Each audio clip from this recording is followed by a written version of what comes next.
on Facebook, or I mean YouTube. It's like, really, Facebook? It's taking it a minute.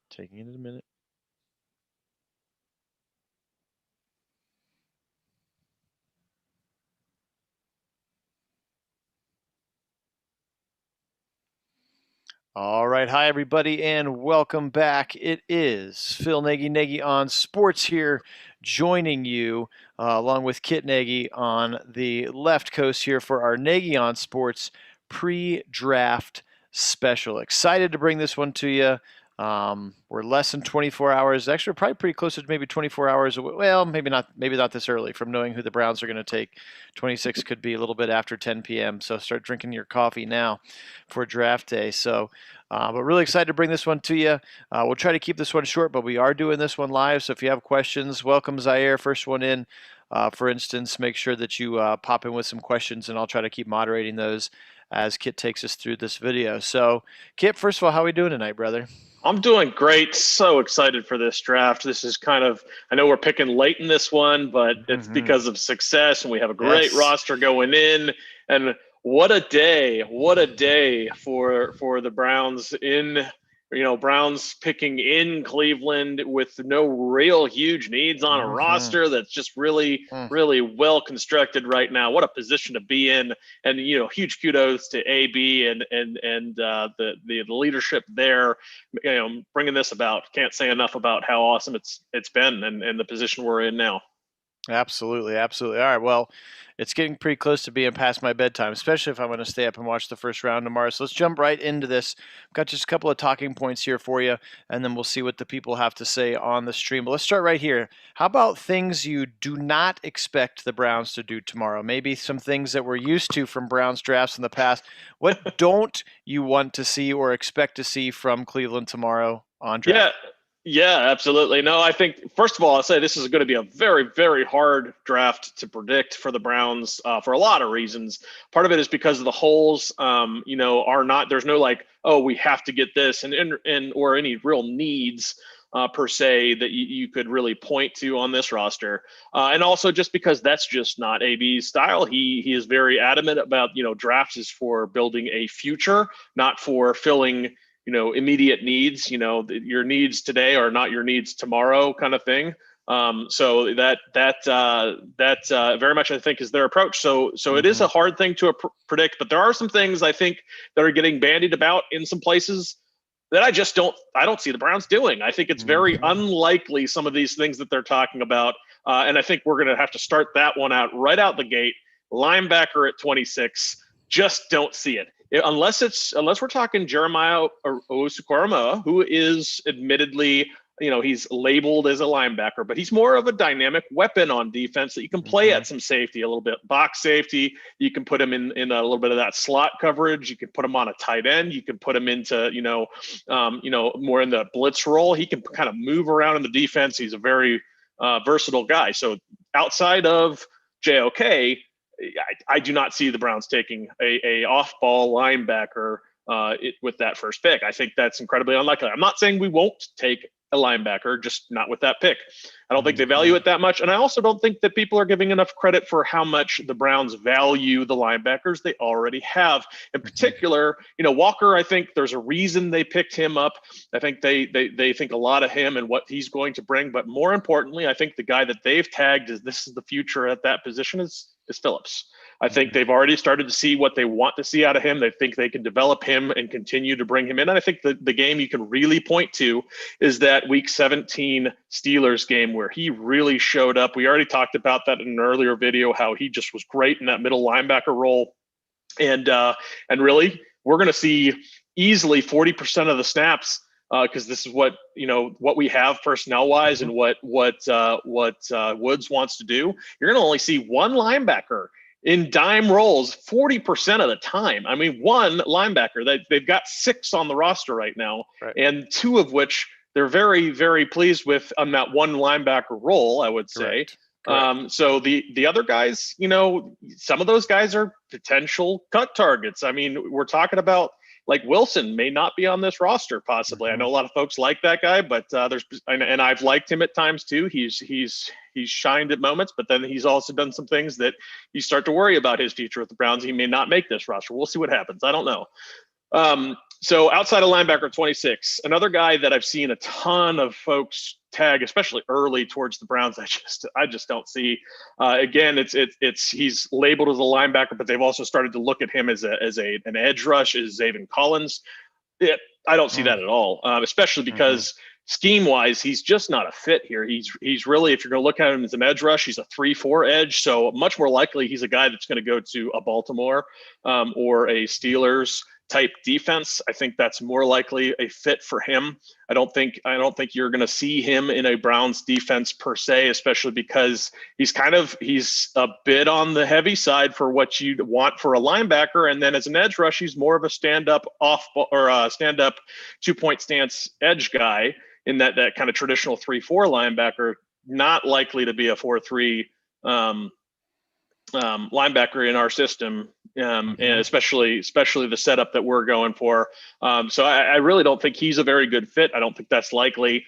And then initial point here is D tackle in the first round. I've heard many analysts say this is the weakest D tackle draft that they have seen in a long time, maybe since 2003-ish. So long time, very, very weak at D tackle, and especially up front. Barmore is very much a developmental prospect. I know a lot of folks have been talking about, we're going to replace Sheldon Richardson with Barmore. I don't see that. Barmore out of Alabama. I don't see that as very likely. He's just really, what are you getting? And you want much more of a surefire in the first round. I expect him to go in the second round, and I don't see the Browns, taking him there.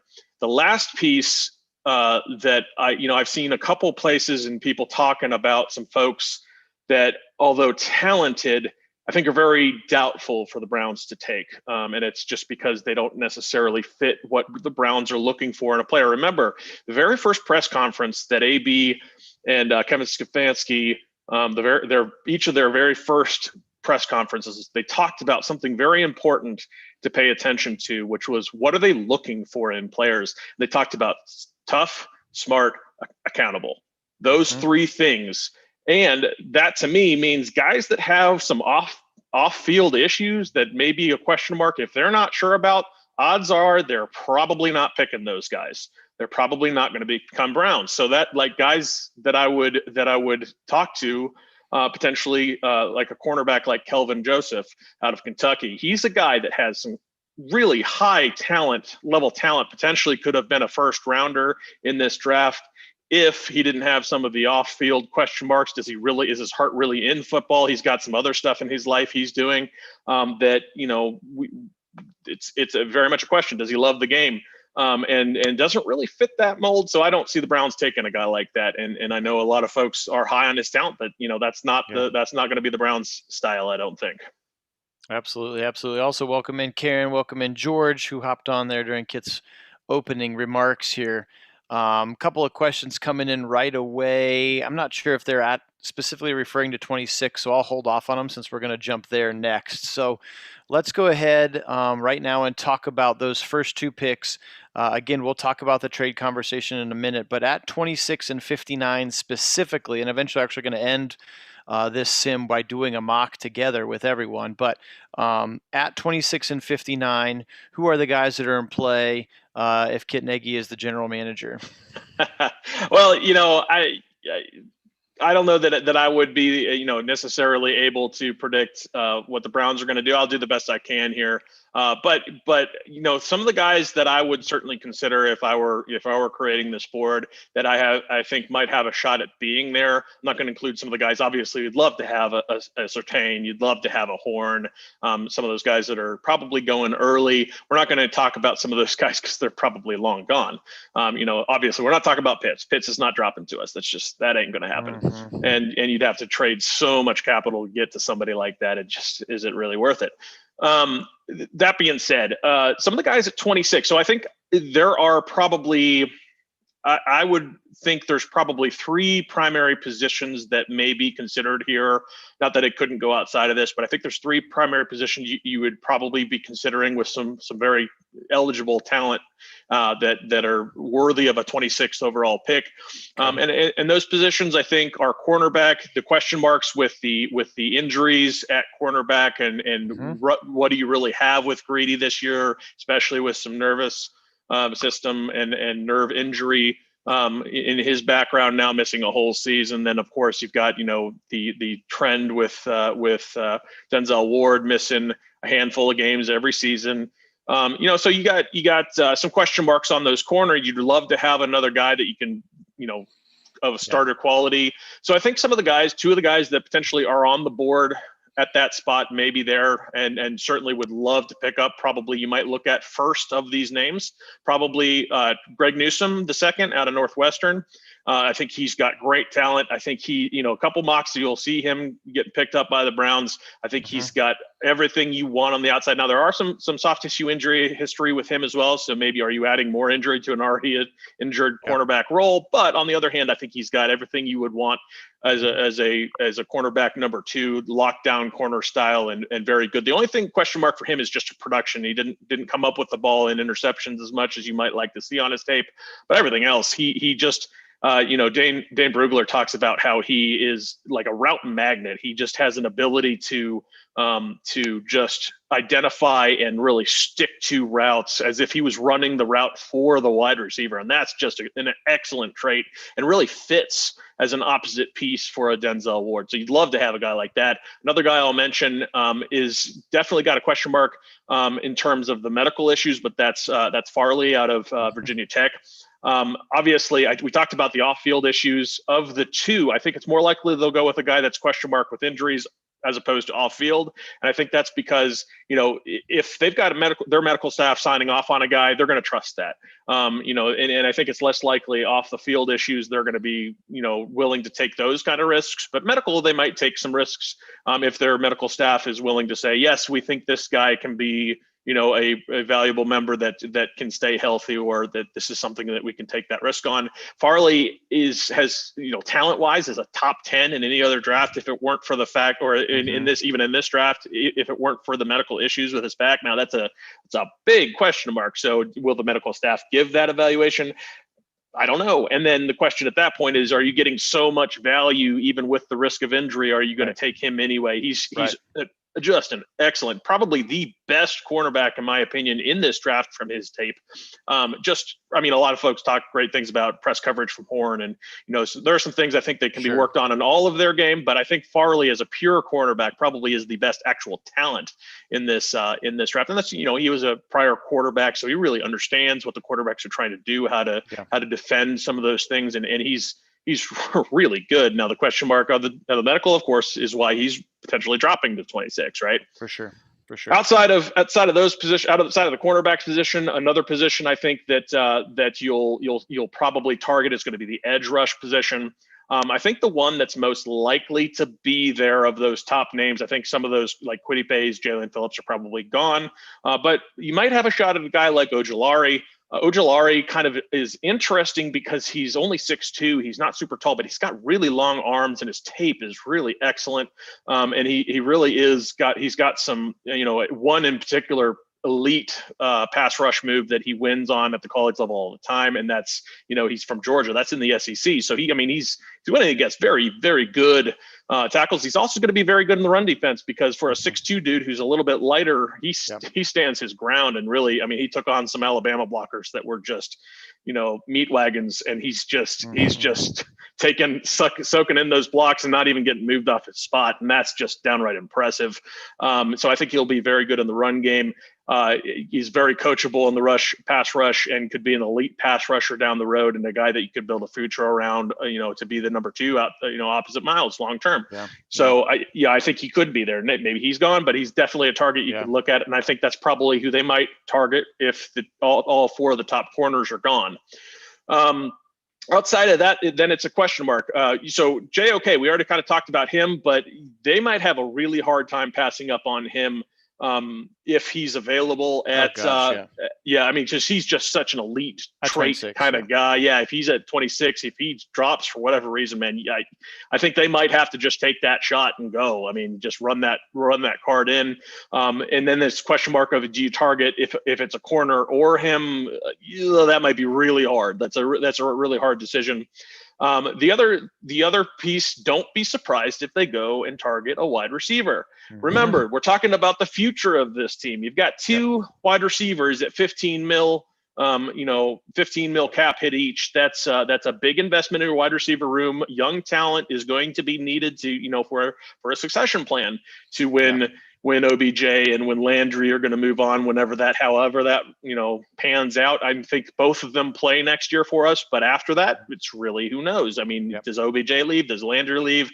I don't know what that looks like, but I know they're thinking about it, and I know they're thinking about how do we plan for this. So the two guys in particular I would target in that spot, I think Bateman, if he's there, I think you really have to consider him. He's a very much an outside receiver traits, just amazing catch radius, great route running, very heady football player, very smart with his route running, and has an ability to create separation among the best of the receivers in this draft. I think he might be in some aspects of his game, he might be one of top two or three. I know we're talking about Waddle, we're talking about Jamar Chase, some really excellent receivers in his draft, but he's right up there for me. And then Elijah Moore, because he provides something that this offense just doesn't have. He's a very electric player. He's super fast and very, very quick, short area quickness, and can really create that separation as well. Great out of his break, and he's a guy that could give you an elite threat that you don't actually have outside of some of the things that OBJ gives this offense.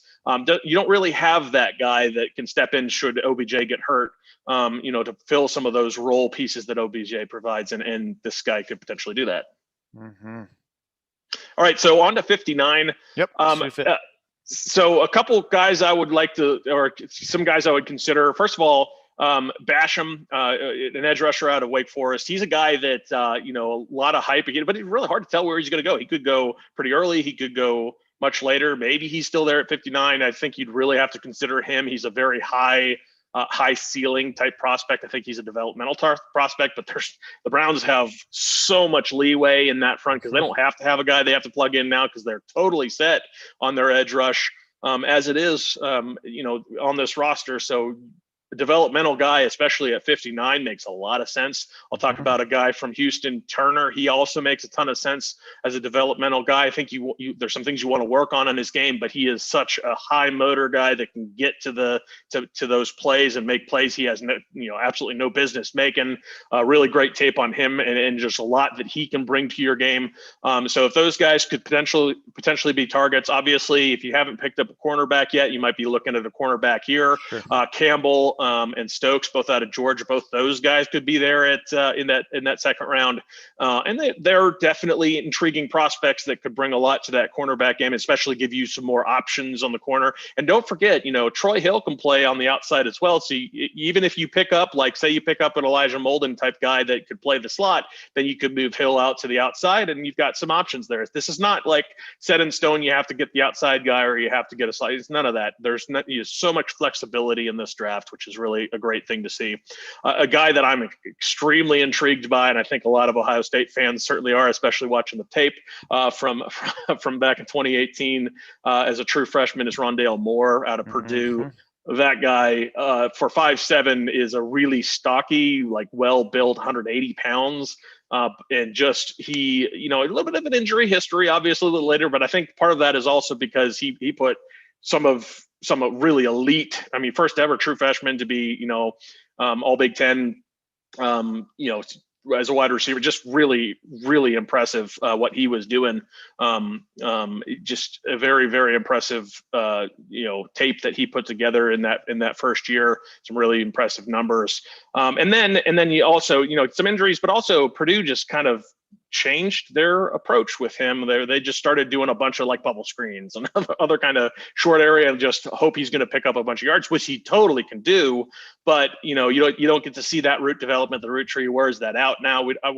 Interesting question mark there, but I think he's got so much potential and could blossom into just a really dynamic weapon, like a very small version of Percy Harvin, potentially down the road. That just such a weapon that can just do some incredible things. Absolutely. Those are some great names. Yeah, any combination of those that you had at 26 or 59 would be good on me for sure. All right, let's talk about the T word, the trade word. Trade up, trade down, get out of this draft, get higher in this draft. I think you and I have both been pretty adamant about the fact that right now there are not really 9 roster spots to be taken with these 9 picks. Potentially an opportunity to package a few of them together to go up and get a guy, or maybe get out of this draft, or maybe he really does want to take 9 players that he really likes, and players like Mac Wilson and Javante Moffett and Sheldrick Woodrine are going to be the ones that get cut in their place. So let's talk about the trades a little bit. What and how here, just in a couple of minutes.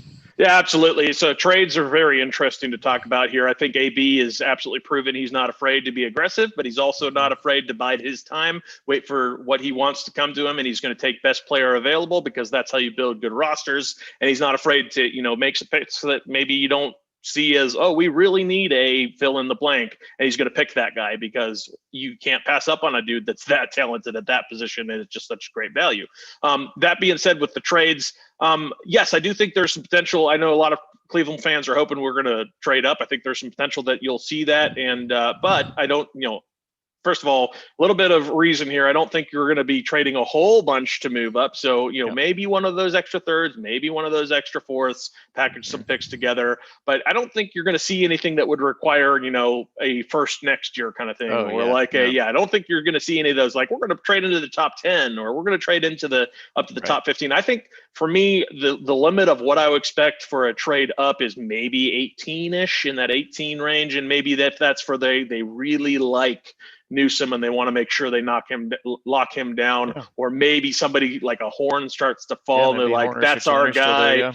And they're just, we got to lock him up now before he goes, before some of those corner hungry teams are going to be on the board. So, there's some potential for that, and they definitely have the ammunition to go do it. I wouldn't be surprised if they do that. However, I think what's probably more likely is they're going to bide their time, because I think they're going to see that, of those guys that I named that potentially are available, at that pick, I think there's a very high likelihood that one or two of those guys on their board at a minimum are probably there.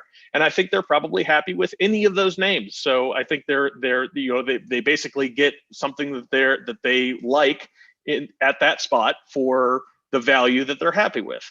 There's very, very high possibility they stay. But that being said, there's also possibility that they trade back, because maybe they're targeting somebody later in the first round, or even early second round, that they can, pick up some additional capital for next year, or maybe even extra picks in the earlier rounds. Then they can have more ammunition to move around in other places in the draft. I think all of those are very possible. And I do think trading in, I think a lot of the teams this year, because of just how wildly bizarre this draft is going to be, with the opt-outs and players not playing and the uncertainties and unknowns, I think there's a lot of potential, and especially with the cap going up next year for the additional revenue coming in, the projection of that cap going up. I think you're going to see a lot of teams push off value for later drafts, and try to get guys in later drafts when some of those things have changed. Absolutely. All right, real quick, I know we're not going to talk about Browns here for a second, but everybody's got an opinion on pick number 3, San Francisco. They traded up. What is the Nagy on Sports opinion of the number 3 pick, since everybody assumes Lawrence and Wilson are 1-2, and then the draft really starts at 3? Yeah, no, I think it does start at 3. I don't understand the Wilson at 2 pick. I think they're hoping that that's a Mahomes, but I think they're going to be sorely mistaken with that one, unfortunately, because Mahomes is a true unicorn. He can do some things that, you just don't expect at this level. And if you find another one like that, you are truly, truly lucky on that front. You really hit the lottery. on that one. So I think that's a bit of, for me, that's not the best pick, but that's not my decision. It seems to be that's how they're going to go. But anyway, back to pick 3, San Francisco's on the clock. They just traded a ton of capital to get there. That means a quarterback. There's nobody else, no other value position that you're going to target with that spot. Just too much value that you're trading away to get to the number 3 from number 12. So really 3 options at that point, assuming those first 2 are the names off the board, which I think we can pretty much say with a lot of confidence that's what it's going to be. Yeah. So that leaves Trey Lance, Justin Fields, and Mac Jones. Now, of course, there's lots and smoke and fire about this Mac Jones pick. And in some ways, it's a safe pick, if you want to call it that. Yeah. But in some ways, it's also an interesting pick in some ways as well. So let me talk about each of those in turn and kind of why that could be the pick or not. So Lance, Trey Lance is very interesting. Not a lot of tape on him. He's got really the one season. Do you really know what you're going to have? But he's kind of that elite traits type of guy. You got a lot of tools. And if you develop him the right way, that guy could be really special, potentially even better than Lawrence in the long term. If you develop him right, put him behind a veteran kind of thing. Not probably a guy you want to start right away, but maybe you could make that work. It'll be interesting to see what happens. Sure. I think there's some real possibility that could be their guy. And if they've targeted or recognized that this is our guy, yeah, absolutely. I think that could be the pick. Justin Fields. So he's like the only guy that hasn't been tied to the 49ers. And actually, in some ways, almost makes me feel that may actually be the pick, because that's kind of how the Shanahan does things. The Shanahan's not only just Kyle Shanahan, but his father as well is very much the same way.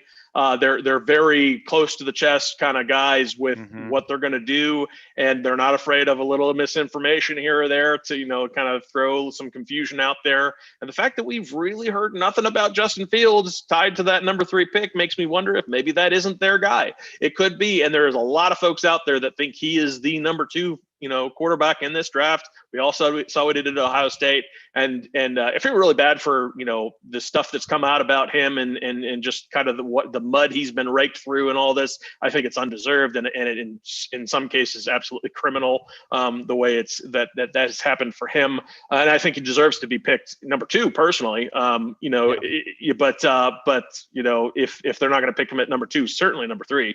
And if anybody doesn't deserve to be falling in this draft, I think that's Justin Fields. But maybe that's just me and my Ohio State bias coming out. But that is what it will be. So, sure. So the last one being Mac Jones, he really is an elite trait pick. So he's I'm not saying he's not a talented quarterback, but to me, if you're going to trade all that capital and so much use, and don't forget, this is like a do or die for Kyle Shanahan. In particular, but all told, pretty much that entire front office and coaching staff, live or die on this pick. This is it.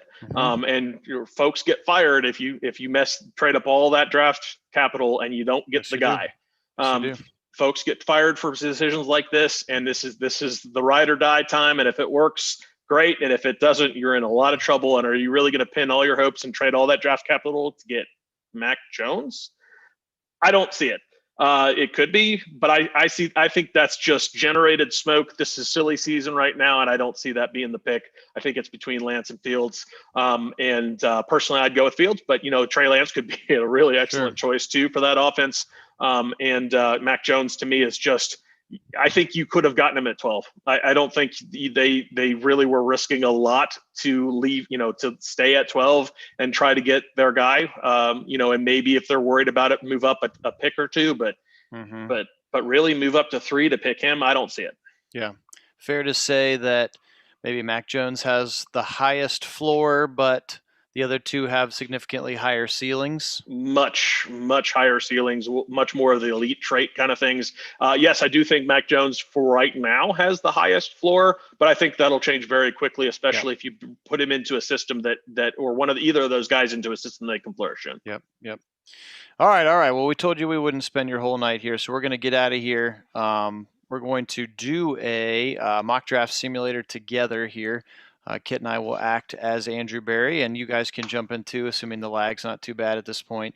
But so we thought it would be kind of fun. We'll see how it works. So I'm going to go ahead and share this screen, and let's start the draft. Oh, for this mock draft, we're only going to do the first 4 rounds for the sake of time, and we're not going to do any trades. We're just going to play. We're just going to take who falls to us. So here we go.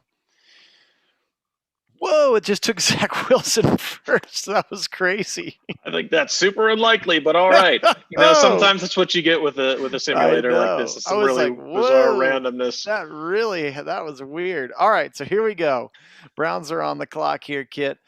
Can you see these okay? Oh, yeah, I absolutely can. I think there's really no question on this pick right here. Jalen Phillips has dropped into your laps here, and that dude across from Myles Garrett is if you're willing to sign off on the concussion history, which I think with that much talent, you kind of almost have to take Jalen Phillips in that spot. That is a wildly talented player who just, if you watch his tape, that is a man among boys playing out of Miami.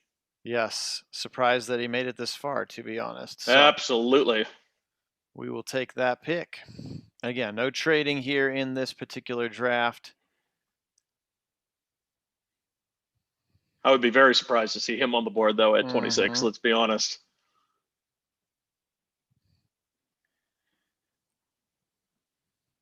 All right, here we go. We are up to 59 now.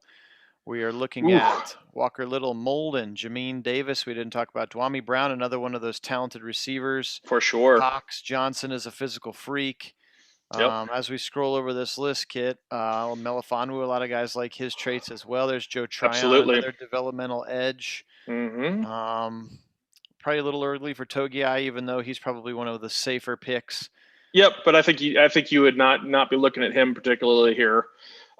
Interesting mix of guys here. Some positions you certainly would look at to target. I think Elijah Molden is a very, very talented. I know he's listed as a safety here, but he's projected to be a slot corner.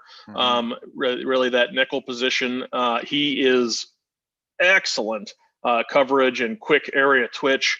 It'd be really hard not to take him in this spot, having him drop, because many are expecting him to go, early or late first round, early second. So to seeing him on the board, he'd be very, very tempting. Dwami Brown is also a very tempting pick here. He's that home run hitter in the wide receiver room. And then Joe Tryon is another guy that's been a late draft riser. Definitely a developmental guy, but he's really good. I think those are probably the 3 you'd have to look to target here in this spot with this pick. If it were me, especially because you know what you're getting out of totally blanking on the out of Hill in that slot corner, but outside corner capability, because he's comfortable on the outside. I think you almost have to go Molden here, just because you've got somebody you can put on the outside if Greedy's not ready. I was thinking the same thing. Interesting though, the Walker Little has fallen out. I don't know I think it might be a little bit too early for your Jack Conklin replacement, but that's certainly something that they might want to think about in their war room, huh? Yeah, it is something you would think about, but I don't think tackle. I mean, I think there are some later tackles you could potentially target as developmental guys that are maybe that, give them 2 to 3 years, and then you're starting to look to see if he's going to be ready or not draft somebody else. So no, I don't see that as likely. All right, so here's a two in the next 3, 89 and 91. Yeah, this is an interesting spot here. Now, this is where I would think that they're going to maybe look at some, maybe a Tommy Togiai here. He's still on the board. I saw briefly there. You scroll past that Diablo kid out of Virginia Tech. Yeah, that safety. He's kind of like the JOK light of this draft, where he can get that really movement anywhere. We've seen from how this free agency has gone. They really like those versatile players, so he could be a versatile piece you could develop in this defense. Jamar Davis, a lot of folks think he's going first round. He's to the Browns, which is a horrible take. Is a horrible take, but at 89, he would be really hard to pass up on here, especially because he's really, as far as coverage linebackers and pure athletic guys that can go sideline to sideline, he's really good. Don't get me wrong, I really like him, just not in the first round. I honestly think the pick's got to be Jamar Davis here. Yeah. That was my thinking as well. At 89, I love him. At 26, I'm not a fan. Yep, absolutely. All right, and you get another one here at 91. Yeah, another one here at 91, absolutely. And I think the pick probably for me has got to be Togiai. And that really just comes down to the fact that you got your edge, you got your corner kind of solution going on, and then you're screaming up or jumping up and down that you got Jamar Davis where you did, and then go get your defensive interior. I think it's a good spot for him. Yep. All right, first of two here in the fourth. As we wrap this one up, did they already take Diablo? Is he already off the board? Yes. Okay. Yeah. There he is. Yes, indeed. All right, so this is kind of interesting. Kelvin Joseph's still on the board. I still don't think character-wise, I mean, super great traits, but I don't think you take him. Mm-hmm. This might be a spot that they might look at a wide receiver. Let's see who's available on the wide receiver, because this is a very very deep wide receiver, and it stretches for a long way. And you could get some really special players here. I like some of these names that are on the board. Amari Rogers is somebody I think they would definitely consider in this spot. Dwayne Eskridge is certainly a guy that I would consider in this spot as well. And I think wide receiver at this spot, if they haven't got one already, they're definitely considering it. I think it probably for me is between those two, and I would probably take a chance on a Dwayne Eskridge. All right, Western Michigan is the pick. All right, and for our final pick of our mocked, and then I got to go to bed because I'm a sleepy boy. Did we have some questions or? I did. No. Okay. Other than George saying he would be happy with this draft so far. Got it. All right, last one of the night, 132. Man, Jamar Johnson still just staring there. He's another one of the physical freak safeties. Yeah, absolutely. That would be in this spot, like so much value. I think that would be so hard to pass up. I think you'd have to. I mean, you have to take him. I don't think you're really safety needy right now, but man, is that a good pick for value? A special Tim's ace for sure. Oh yeah, so you're definitely running to the podium of that one and being very happy on that pick. Yeah, every time I do these PFF ones, he and Jamar Davis are always there. All right, let's see what they did for us. So we got straight A's, and then Eskridge was a C+. They don't like Eskridge apparently, but hey, I'm pretty happy with that. Yeah, I would be happy. That would make the Browns better now and the Browns better later as well. So thanks for having a little bit of fun with us doing that. And again, sorry. Okay, it looks like only George saying he'd be happy with this draft. So that's good. All right, well, folks, we got to get out of here. So excited. Kit and I will obviously come and talk to you again right after the draft. And, of course, as soon as we get some new rosters here with these new players. Looking forward to it. I'll be able to start our 2021 season, which will be really fun to see Clowney and JJ3 and whoever the Browns add tomorrow in the next couple of days. And also, again, just an absolute shout out to the city of Cleveland. Everything looks so awesome. And a great chance for that city to be on display to the league, which is just awesome. So for Kit Nagy out on the left coast, Phil Nagy here in the Midwest, appreciate everybody who was on today. And we'll get out of here the same way we always do by saying, go.